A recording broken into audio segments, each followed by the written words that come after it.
Ladies and gentlemen, welcome back to Stu and the Crew. We are on week two. Carolina Panthers are 0-1 after falling to the Jacksonville Jaguars. But it's okay, though. It's not okay when we lost, but it's going to be all right. We have the blessing and the honor of having a guy that I love you, dog. I love you too, bro. I love you, man. I do. Tre Boston, ladies and gentlemen. Lockdown safety. Yeah.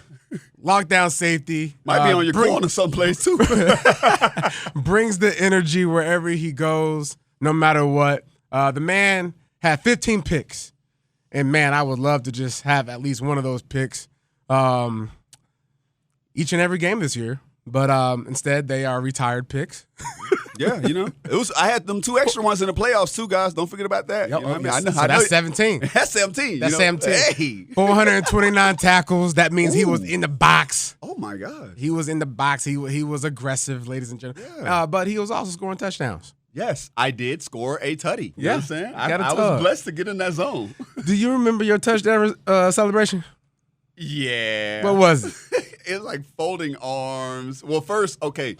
Was you ready for it? I wasn't. You know what I'm saying? I can be honest and say I wasn't. I can tell you, by the time I got to the 10-yard line, I think I got to the 5, and I was like, Tre, you're supposed to do the Dion. So then I did like my legs. And then I thought about in Madden, we always used to like hurdle and dive into the end zone, do the front flip. Right. So I'm like, I got to go from the Dion to the front flip. Well, I didn't get to the front flip till I got back to the end zone. Mm-hmm. Then I got up, I folded my arms. Me and Benet looked at each other. Yeah.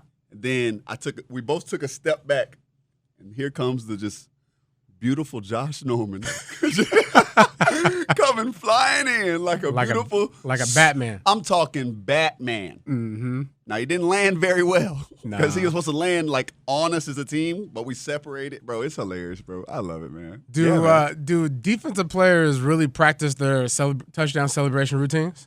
Well, these days they do. It looks like it. No, these days they are. Yeah. They have film. Yeah. Like they have film that they study. are actually like hey man, going put them over. Temptations on so we can see what they do. So I'm just letting y'all know right now, like you got to be careful. These guys really know what they're doing, but practice makes perfect. So I'm not mad at it. You know what I'm saying? Because it's extra time that they have. So if your play allows you to make celebrations, then you should be ready for your celebrations. Right on. All right. Well, UNC. Hey, shoot! I didn't know we were going to talk about UNC. Okay, yes. My brother here is a Tar Heel. Yes. Go Heels. Second team All ACC 2013. Got robbed. Huh? Played for 7 seasons. Yeah. Carolina Panthers, obviously. LA Chargers, Arizona Cardinals, which we'll get to later. Okay. And was able to finish up here in Carolina and the Carolinas. Yeah. Let's talk about UNC for a second. Okay. What do you feel's going on over there in Tar Heel land with Bill Belichick? What are the expectations that people need to have? There we go. You know what questions they're asking me. What are the expectations? Well, first of all, guys, I want to let you know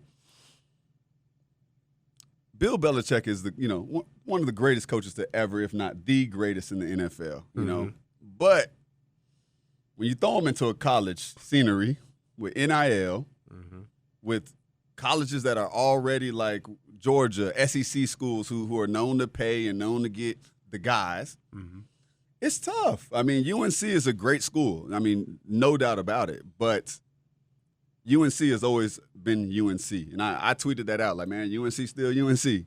Yeah, because when I watched the game, I came with the conclusion that they was trying their hardest to basically promote the Tar Heels as a football school for the first time. Which they did a great job showing up. Again, man, I say UNC is UNC because I was at the same games, played in those same big-time moments where we wet the bed. You know what I'm saying? Like, I was there where, man, we've gone and we've beat some of the biggest teams. We beat Tennessee's. We beat Clemson's. But we'd go lose to Rudy Poo team. ECU. You know what I'm saying? Like, you know what I'm saying? Like that's we'd lose to, so when you have those type of teams, UNC with Bill Belichick, like, he's not just making us like a super duper team anymore. You know what I mean? Like he doesn't come like kids want the money. If Georgia's willing to pay them $4 million, $2 million, $1 million, and UNC ain't, they're absolutely going there. Yeah. But you have hope for UNC in the sense of the fact that Bill Belichick is there. Absolutely. And that there will be investments made into the football program for NIL. Yeah, and I hope what they get from me speaking about this is, yes, you need guys.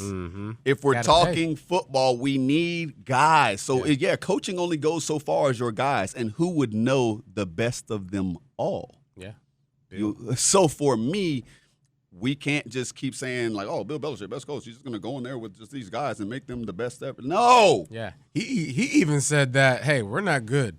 I heard him say that, and I didn't know if people caught that. Like not we're not great. Like, we're not good. So what are you wanting me to do? So for me, Bill had me talk to, to a few of them. So for me, that's what I'm about. I'm about being realistic with where we're at. If Bill gets us into a bowl game, we can get crowd attendance bigger. Yeah. We win a bowl game. Now we bring it into another year where now we got one of the best quarterbacks in the nation coming through. I want to say Burgess or Travis coming in. When you got guys like that and you start building classes of Bill's guys, not the ones who were here. Yeah. No, Bill said, I want y'all and brought y'all in. Then you'll end up finding yourself where we want That's to where be. Oregon's basically at right now, where Dan Lanning has been recruiting his behind off for the last several years. And now we're starting to see the fruits of that labor with the roster that they have. But we played Oklahoma State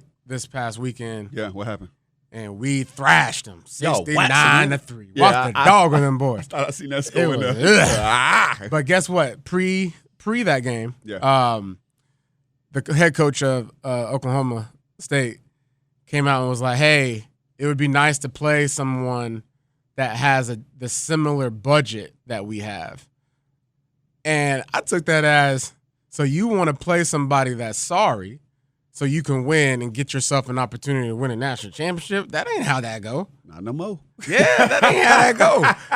And you got to pay. You have to play these days. It's always been that. It's way, always man. been about the money, man. Don't let them fool you. Dollar bill, y'all. You thought it'd stop at SMU? Speaking of dollar bill, man, look. Talk to these people about paddle. Okay, we want to get into it ASAP. We're getting right to it because, ladies and gentlemen, if you don't know about paddle yet, you need to know about it. Okay, paddle is a game you'll hear. You'll either hear it padel, and it is a sport that is a new racket sport. Now, it's not new. It's 1969 Acapulco, and is when it was created in Mexico. But for us in America, it's a new sport. What it is, it's like playing squash and tennis put together. So think of playing tennis, but you have walls in the back of you and on the side of you with a little bit of cage. So you're in a box and you're hitting off the wall. So imagine tennis, somebody hits it past you and you're like, dang, that's a good a server. That's a good hit. What you want to do then now is you can let it go, let it hit the glass, and hit it back. So paddle is the new, it's going to be the biggest thing coming. Why I say that, the numbers are ridiculous. It's the fastest growing sport in the world. Not only is it the fastest growing sport in the world, there's already 30 million players across the world. Now, there's only 1 million players in the United States. Now, why I say this is big, because, hear this number, there's 40 million pickleball players in the world. 30 million come from the United States. Again, there's 40 million pickleball players around the world. 30 are from the United States, they say. That's statistics. Paddle has 30 million around the world, and United States has 1 million. Once United States catches on to paddle, it will be the biggest sport around the world. Obviously, you'll have soccer still. You'll have basketball. But this sport right now is competing with soccer and tennis in a lot of sports. It's literally the secondary sport in a lot of countries. It's big in South America and especially Europe. Europe is booming. Now in the Middle East, India, it's getting bigger. And in Asia, it's starting to boom as well. Mm-hmm. So, again, fastest growing sport in the world. Get a part of it. Me and Jay Stu are doing some pretty big things in it. Let's get to that because, I mean, I saw you on Instagram. I'm not really sure. Actually, tell us how you got into this. Was it just you showing up to a rec league or something like that? No. Or found a coach or what? Yeah, so I was in Dominican Republic on vacation with my wife, and we were playing tennis, and we were just hitting rallies back and forth, just like you in that play. Yep. You know, we ain't I began to toe up by that. I could get to every ball, but for whatever reason, that tennis racket says nope. So for me, we had just got done playing on a resort, and they had one court, and the employee was like, "Hey, you should try this sport. It's new." Again, I told y'all it's not new, but to me, she knew it was new. Mm-hmm. I said, all right. She's like, look, new. It's a different racket, different paddle. I'm like, all right. So I go out there with the employees. And I kind of see like the gist of the game. I'm nice. Yeah. Now the game is kind of played just like tennis. You score, 15, 30, 40. You go deuce if you want to, golden, all that. So for me, I'm whooping up on them. All right, so listen, I'm juiced. I come back day 2. I'm lit. What did you tell your wife? We're about to go back out there tomorrow morning. Like was she fond of it? She was okay, cool. She was playing with me. Yeah. She was playing with me. She like, so if anybody want to run doubles, me and my wife around like Charlotte, that, huh? No, she don't play as much because I keep her home because I be out there. Somebody got to babysit them kids. You know what I'm saying? Unless y'all want to babysit my kids. Shout out to your wife. Hey man, they good kids though. So they are really good kids. You know what I'm saying? So I went out day 2. I played again. I'm like, okay, I'm getting a hang. I'm really stomping on them. Right. All right.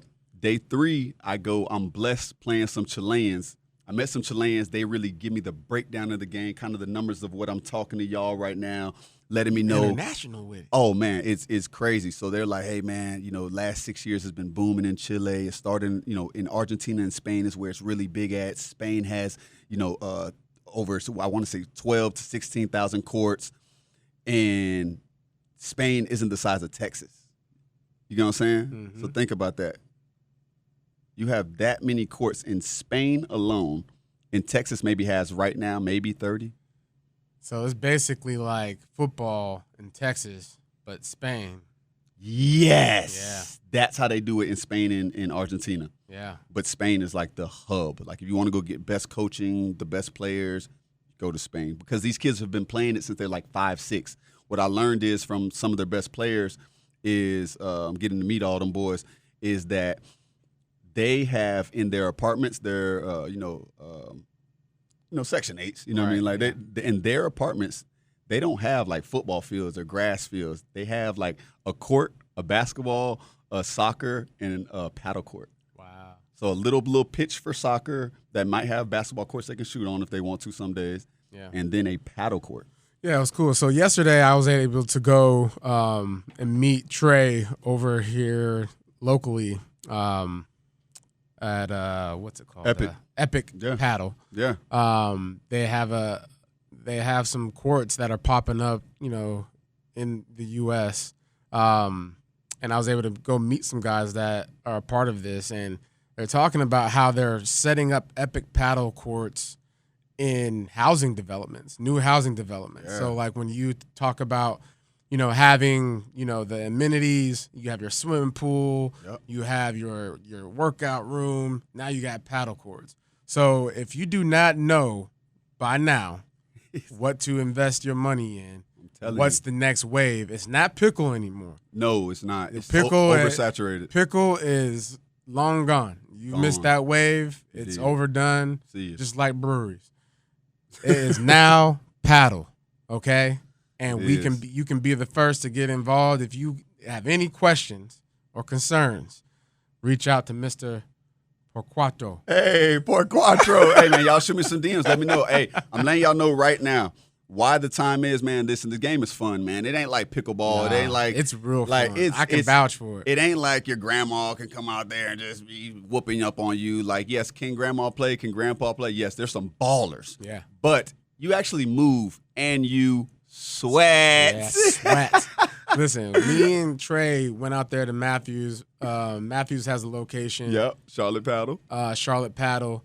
And I was out there for, what, 2 hours? Bro, yes. And I didn't even realize that we were out there for that long. Man. If I would have realized we was out there for that long, I probably still would have stayed. Yeah. But I got the best workout that I've gotten in probably 5 years since I ran a half marathon. Yeah. I mean, and you can play with all ages. Again, I was just playing with my kids. They're 4 and 6. Just being able to go hit a little bit with them. You know what we need to do? We need to go right now. This is a message to all Carolina Panther veterans. Come on. Come see us. Let's run a day just with the families, man. Yeah. Because that'd be half of our battle. It's like half our days is like, bro, we want to hang out with each other. We want to get the families together, but we have so many different schedules. But it's just like, let's get a day where we could just all get together at a venue like this. You know what I mean? Knowing that they have the swimming pool has paddle. If you want to play pickle, you want to play tennis, but a hub that we could spend the day at. You know what I'm saying? But that's why we're talking with them, because, you know, we want to have that, and then inviting the fans in on that. You know what I'm saying? Having days where they can come in and have fun with us. Because that's what I see, you know, moving forward with that, and then we'll move on. But, like, the camaraderie aspect is what we all look forward to. Absolutely. And that's what I love about golf. And when I got a chance to go and hang out with you for 2 hours and basically, like, it's like team bonding. It's like, I love this. It's like he's communicating to me, and I'm listening, and, like, we good. Like, ain't no, like, ego here. We just trying to win. Having fun, bro. Having fun doing Real it. life having fun. We're playing against an Olympian and a marathon runner. You know what I'm saying? Like, it's so dope, man. I'm telling you, the community we're going to build playing paddle is going to be unbelievable around Charlotte. So let's get into it. Anybody want to play? Hit up Mr. Porquatro, and I'll tell you what Mr. Porquatro means later. Yeah. Yeah, he'll tell you. Because I don't know what it means. You'd be saying it. But now let's get to it, man. Week 2. Come on. Carolina Panthers, they got to come through. But before we get to week 2, we got to discuss a little bit of week 1. Okay. Jacksonville wasn't the best showing. You know, Carolina showed some flashes in week 1. Yep. But if you were in the locker room, Trey, what would you praise first? And what would you say needs a little bit more ownership? Okay, praise. What am I praising first? I'm going to say this. I liked a few individuals' performances, so I just want to get to that first. I'm praising the way Tet played.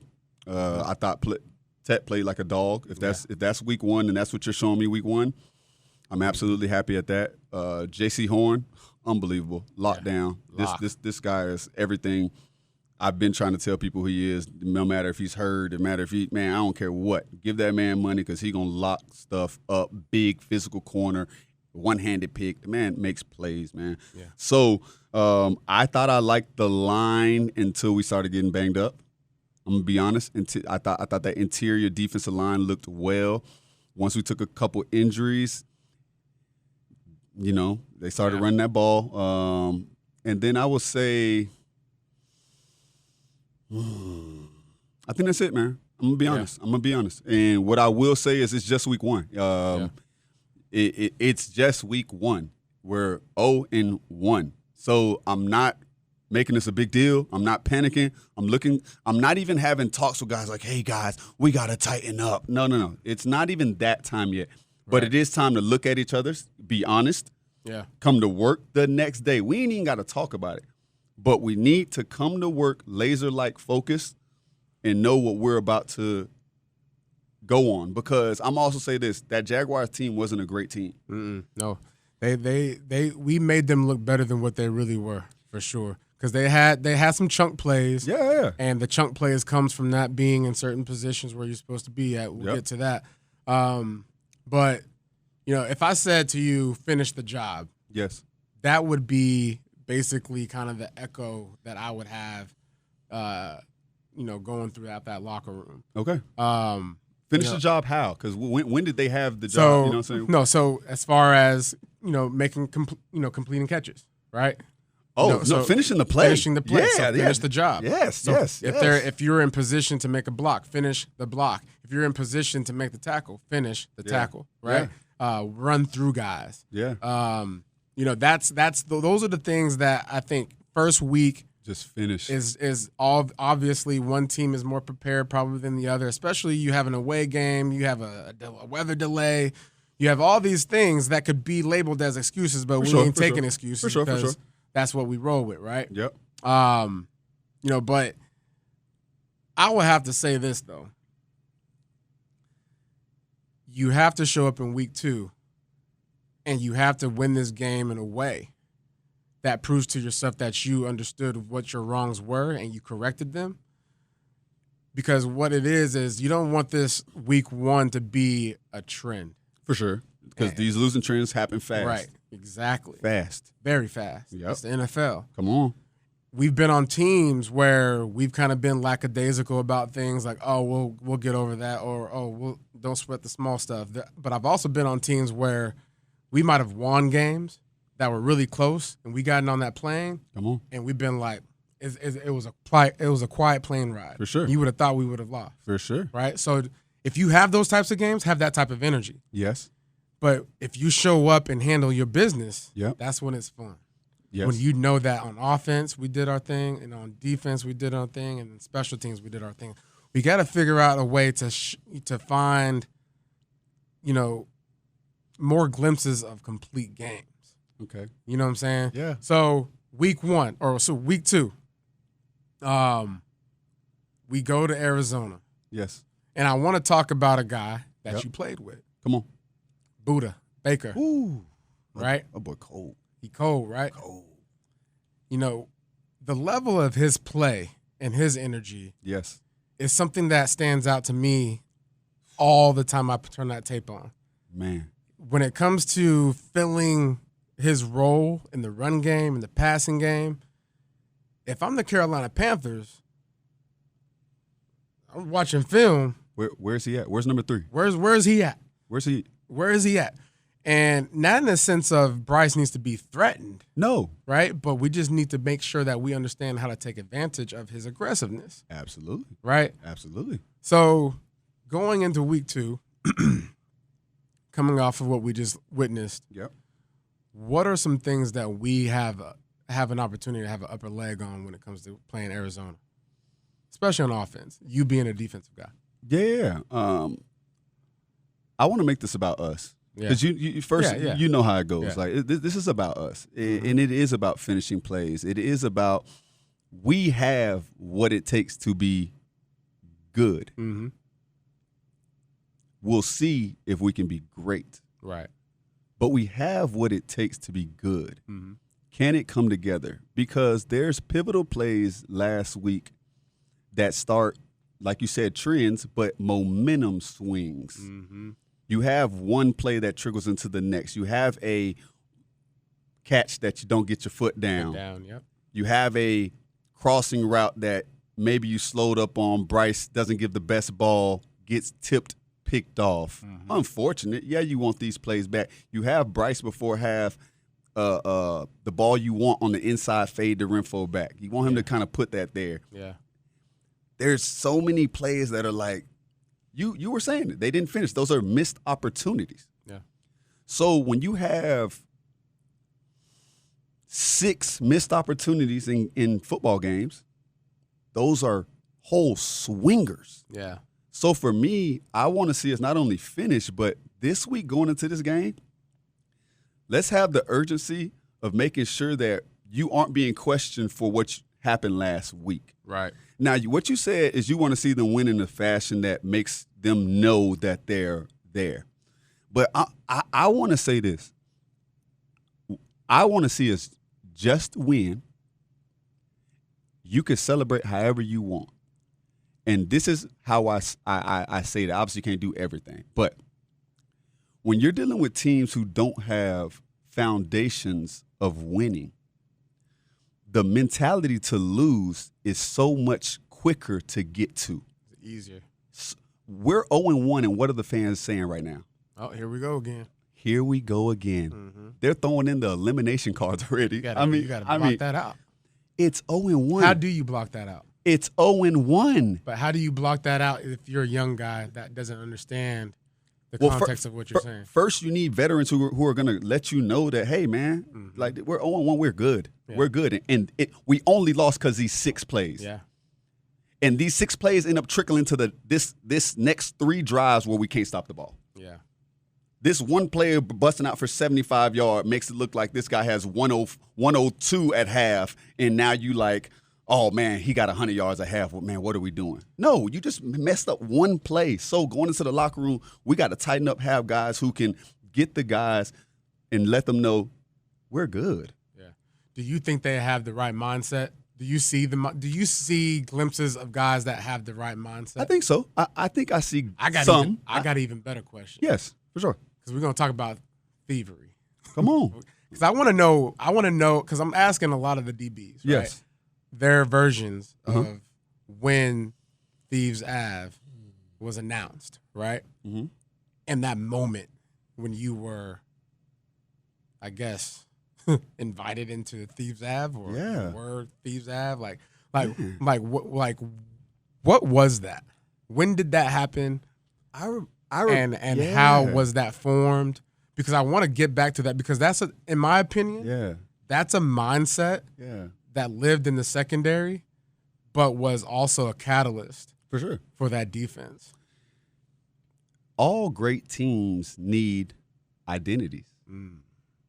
When you think about all the best teams, they have a nickname or you know what I mean? The Legion of Boom. You know what I'm saying? Like when you have people and when you give human beings something to rally around, we'll go hard.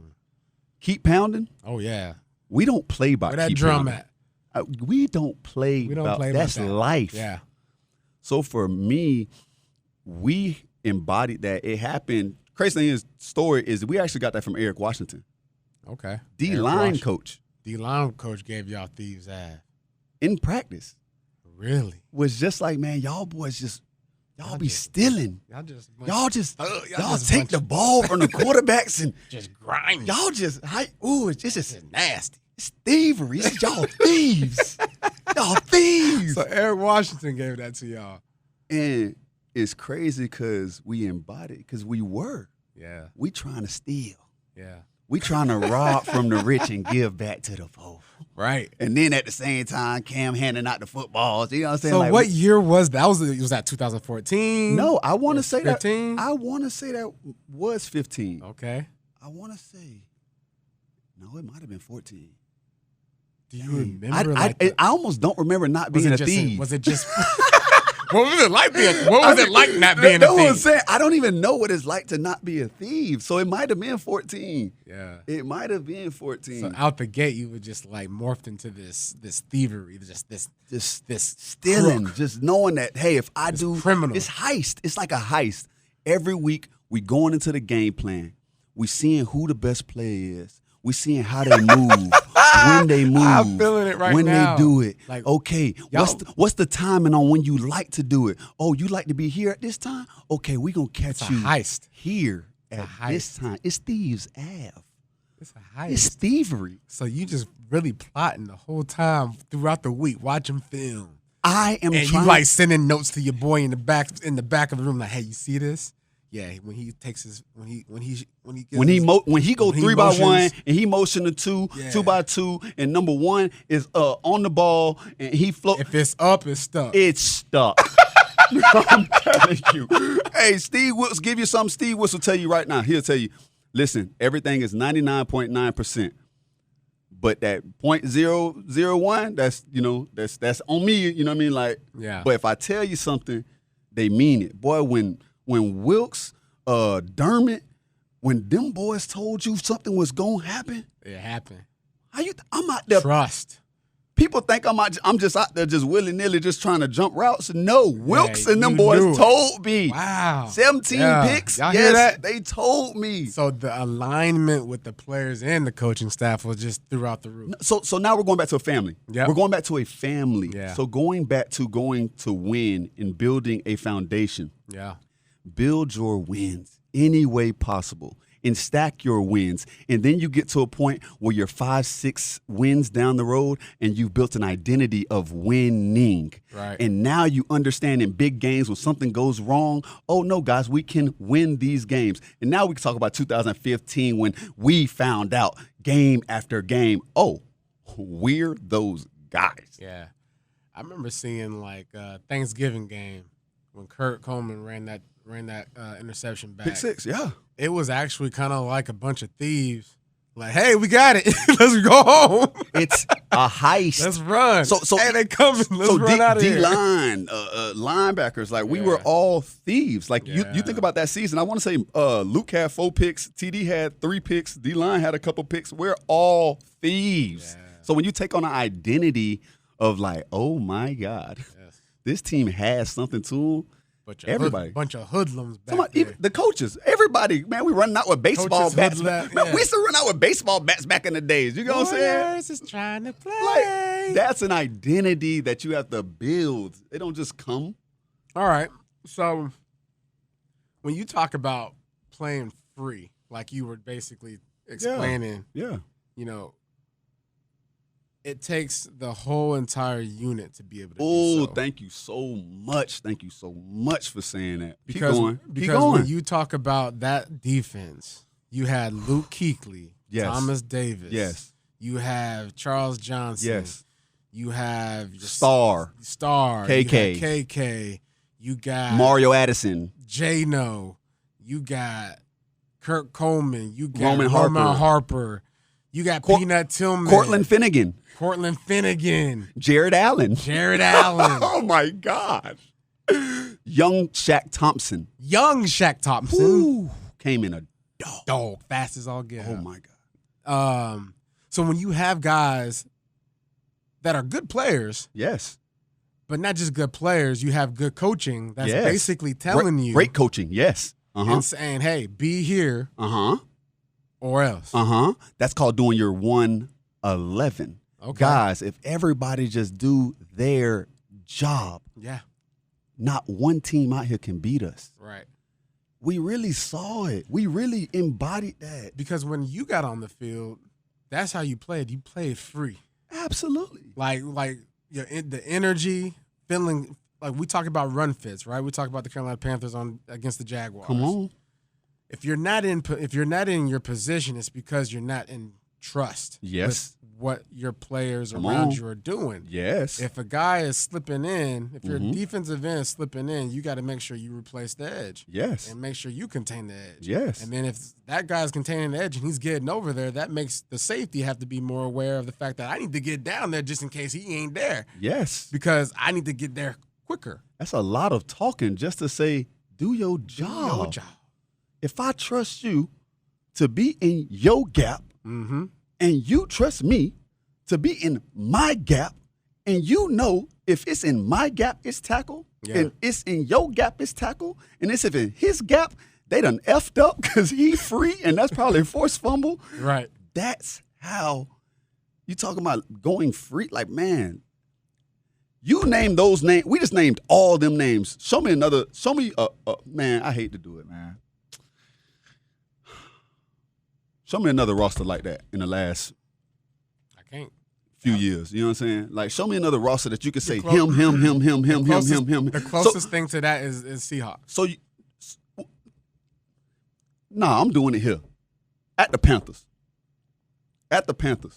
So for me, we asking a lot of these young men, a lot of these guys, we got to stack. We got to stack. Like, again, man, the names we are naming are not just some regular degler people. Right. Some guys. We talking guys. Some dogs. Guys. So for me, when you finally get to playing free, it's because you have guys who you trust and know 99 point time, they going to line up and do their job. So right now, again, we have to build that trust. We have to build guys knowing how they play, coaches knowing how they coach, because it took years for us to get into those teams, to get into that element. Foundation. And it also took too, right? Like having the opposite side of the ball doing their job, right? Absolutely. You have Cam. Everybody can win with Cam. You know what I'm saying? Like prime Cam, boy.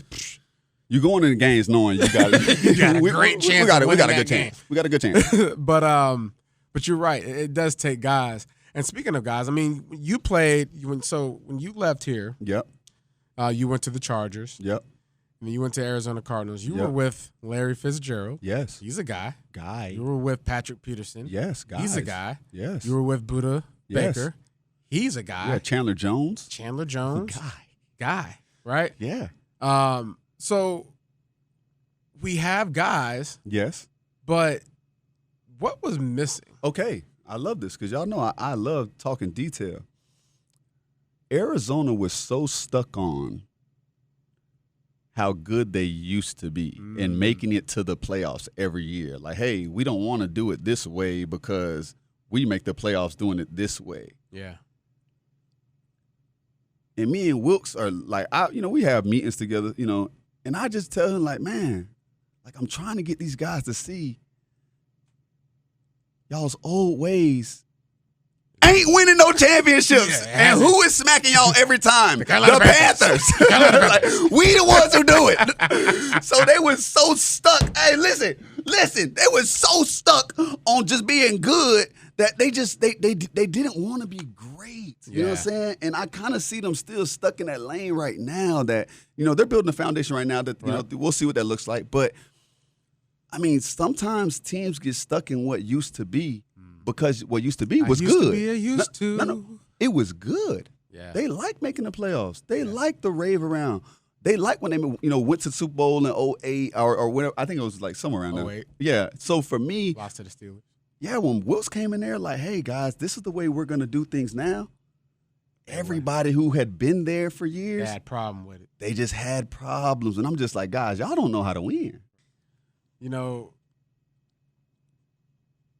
If we have to go to Arizona, yes, and come out with a victory, yes. And I know you said finish the job. Yeah, I got detail on this. Come on. Kyler Murray, yeah, come on. He is going to be out there trying to run rampant. Yes, he is. He's going to be out of that pocket. Yes. And the good thing is we gave up a lot across the middle. Yes. Against the Jaguars. Yes. Him being short in stature, I ain't worried about him throwing across the middle. Keep him there. Right? Yep. Keep going. So we got to make sure we keep him there, right? Yes. Just like you said. So contain. Contain. And what was one more key you would give to a short quarterback? Contain and press the pocket. Press the pocket. Yeah. So we got to get him, one, to stay on his X, but don't allow him to step up in that pocket. Yeah, so when you say don't allow him to step up, you mean for the nose, the backers, to make sure you press on that center and them two guards. Absolutely. And, and something we know as Carolina fans is we have Damian and Robert right now, and that doesn't happen often anymore. Yeah. You know what I'm saying? So guys came in and it saved lives. It saved lives. We appreciate them boys. Hey, I'll add that to my list. Y'all boys still balling too. Appreciate you. You know what I'm saying? Hey, I'm letting y'all boys know. Yeah. But that's what we have to do to them. Yeah. We have to make Kyler uncomfortable early. Kyler's one of those guys who once he finds a rhythm, it's on. Yeah. Like he lights up. His mentality is known for winning. Mm-hmm. So he can become a winner real quick. So it's how can you strip him of doing what feels right to him and natural in the flow of how he likes to play the game. It's exactly what you're saying. A little bit of pressure. And when he gets outside the pocket, we just got to tackle. You know what I'm saying? Like if we can tackle well on third down, I think we win this ball game. Get off the field on third down, tackle well, and press that pocket. You're going to see what you want from Kyler. Playing him before, he's going to throw the ball deep, but I truthfully don't like his deep ball. It kind of sails a little bit. I love it. I love it as a player. You know what I'm saying? You know what I'm saying? Sail into my hand. I love it as a player, but like as in I don't like it. It's like it doesn't threaten me much. Right. You know what I'm saying? So for me, I'm cool with that. Just don't let him get away with intermediate routes. which are like your comebacks, your curls. We got Buddha, know where Buddha is. Yep. We got Kyle Murray. Yep. Kyler Murray. Contain. Make sure we press him. That boy Will over there playing, and Johnson. Then Connor. Oh, if I'm him. Yeah, okay, running back. How you feel about him? How you stop a big back? If you are a DB Yes. for the Carolina Panthers, yes, and you are facing a team that can run the rock, yes, physical running back, yes, he's watching film saying, "Oh, I can't wait. absolutely. I cannot wait to get a chance to get a one-on-one." Oh, Because as a running back, you are told if you get a one-on-one, you win. You should, yeah. And you should win. win. Yeah, you should win. He is licking his chops after a 200-yard performance that Jaguars put on the Carolina Panthers. If you are a Carolina Panther DB or a linebacker DB, or a defensive tackle, DN, defense as a whole, what is your point of emphasis this week going into this game? We let them boys rush for 200. You know that. 200, eighth time. Eighth time in a row.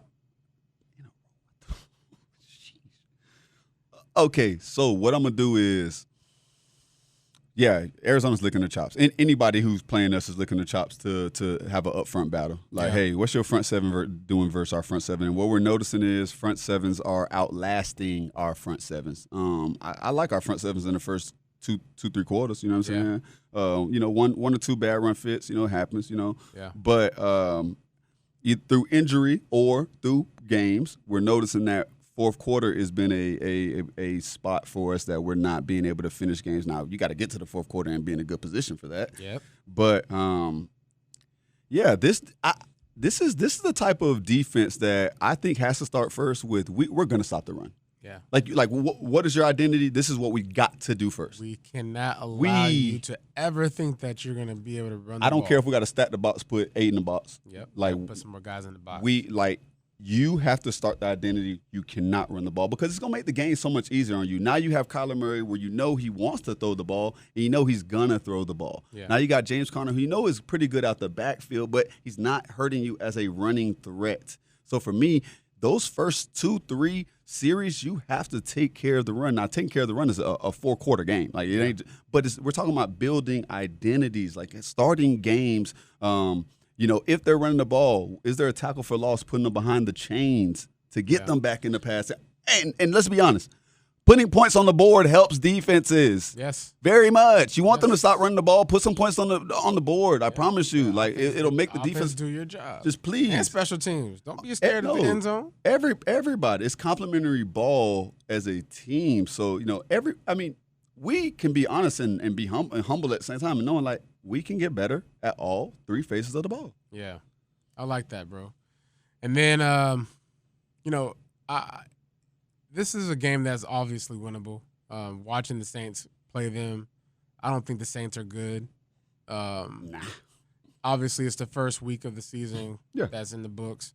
Going into week 2, guys are still, coming into. I look at Derek Brown. He didn't play football last year. Facts. And so this, for the fans out there, you should absolutely be like, okay, hold up, wait a minute, but realize that this game is a marathon. For sure. It may feel like a sprint at times, but it's a marathon. And you wait for guys like Derek Brown to get conditioned. You wait for guys like Christian Roseboom to get really familiar in a new setting. Yeah.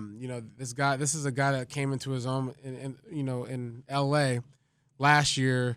He had a breakout season, and we picked him up. Saw something in him. He's over there, calling the defense.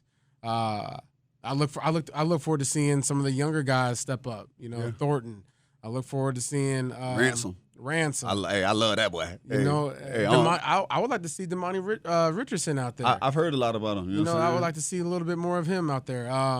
But as the season goes, we'll start to see the cohesion come together, right? For sure. I got to ask you this one question, though, come on, before we get out of here. We're going to end on this. Come on. Thieves Ave. Yes. We need to have a Thieves Ave player of the game every game from here on out. Okay. Well, we got to win. We got to win. That's okay, I like that. We got to win. We got to win. So for every win, there's got to be a Thieves Ave guy. Because J.C. Horn was absolutely. J.C. was that guy. You know what I'm saying? Right. Because he actually, that's thievery. But before we go into that. Okay. Is there any player yes. on the defense yes. today yes. that would be able to be a part of Thieves Ave in 2015? I done say the name about 4 times. J.C. Horn is there. All right, ladies and gentlemen. J.C. it's easy. J.C. is a dog. And I like Young Ransom again. Yeah. I done seen enough footage that I say I need him. Young Thumper. Young Thumper. I need a young crash out young boy. Yeah, I was him. You know what I'm saying? I was him. That's who the comparison is. I right was there. him. That's why I like Tre him. Boston. I like him. It's for Ransom, you was the new Tre Boston. Come on, I'll put you on the bro. You a young boy. I like it. I like him. Thank you for your time, dog, coming on, in. Everybody check out Padel. Everybody check out Stu and the Crew podcast. And make sure you tune in this weekend to watch the Carolina Panthers whoop up on the Arizona Cardinals. All right? Check out. Let's get it.